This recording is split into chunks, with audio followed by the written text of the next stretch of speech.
merah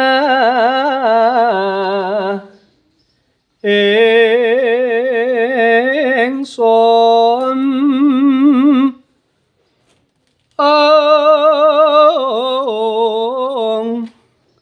prihatin was pakung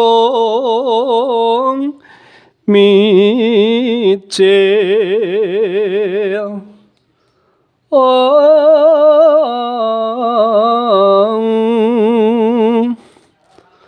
toh dahat tanpa karya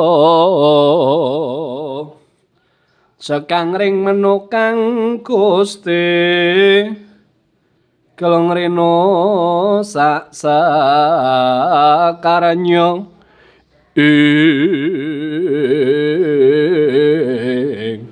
sumawur gambir melati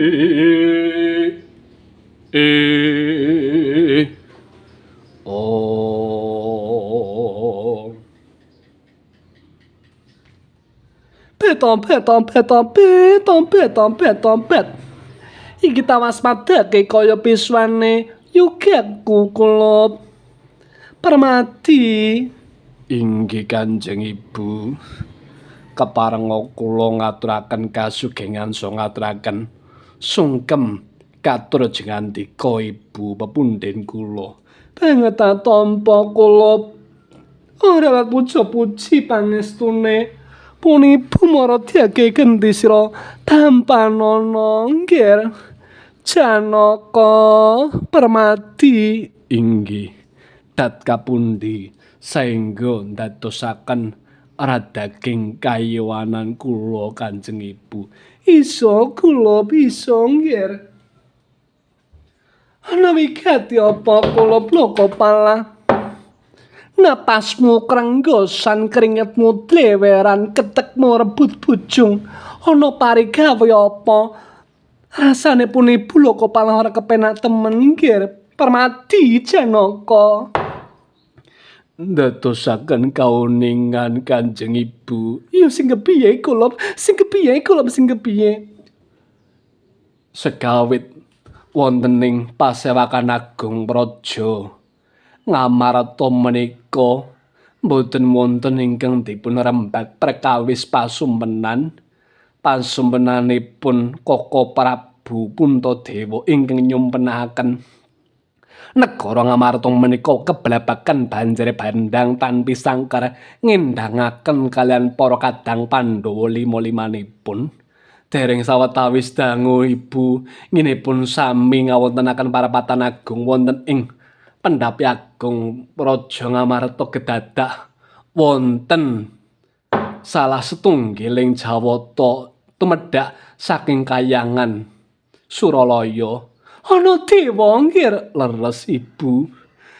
Pawisik Hyang Pukulun Bathara Narada menika dipun utus kaliyan pepundhen kula nggih Pukulun Bathara Guru supadosa kinen banjut Kakang Mas Puntadewa. Betompet. Le banjur kepiye? Awit Kang Mas Puntadewa menika dipun anggep lepat Ibu. Lepatipun boten wonten kalih tiga. Nggih menika wantun ngagem asma utawi jeneng wonten dewanipun. Lah banjur Puntadewa tanggung jawabe boten wonten kalih tiga Ibu ingkang dadani perkawis menika nggih menika Kang Mas Werkudara Ibu. Kang Mas Werkudara menika dadani lelampahan menika supadosa Kang Mas Puntadewa menika tetep mapan wonten ing praja ingkang dipun wakili menika Kang Mas Werkudara ingkang badhe dipun cemplungaken kawah Candra Dimuka menika Ibu. Beto. Kebangetan Puntadewa, kebangetan banget Puntadewa. Ora iso dadi gentine wong tuwa kaya bocah, ora bisa dadi gentine wong tuwa banjur. Ngaten Ibu. Menawi kados mekaten wonten tetembungan Pandhawa menika kula gambaraken kados tigan antigan sepetarangan pecah setunggal sanesipun menika nderek karaos mukti setunggal Pandhawa sanesipun nggih kedah nderek karaosaken Ibu pramila kula menika ngaturaken lelakon menika kalian jengandika Ibu Kunti Talibrata kados pundi menapa ingkang dados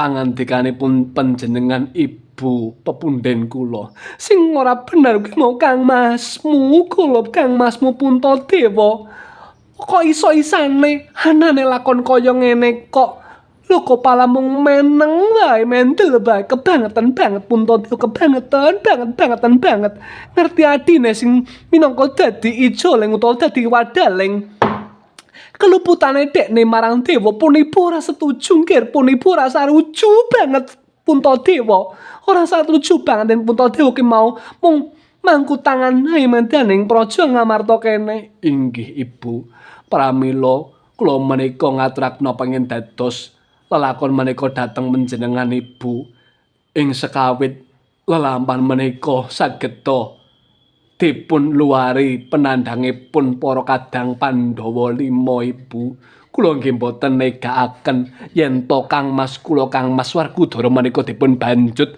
dipun cemplungaken wonten kawah Ibu menika ingkang dados panglangsang kula Ibu pramila kados pundi menika Ibu babaring lakon yen pancen kaya ngono kula yen pancen kaya ngono aku bakal nyusul apa kang dadi papan pun patunggone Puntadewa kebangetan banget ora bisa dadi gentine wong tuwa lah kamangka anak mbarep ki mau kewajibane kudu ngayomi marang adi-adine lho kok malah adine sing ngayomi marang dekne aku ora trimo banget Puntadewa kebangetan banget kowe Puntadewa bangetan banget Puntadewa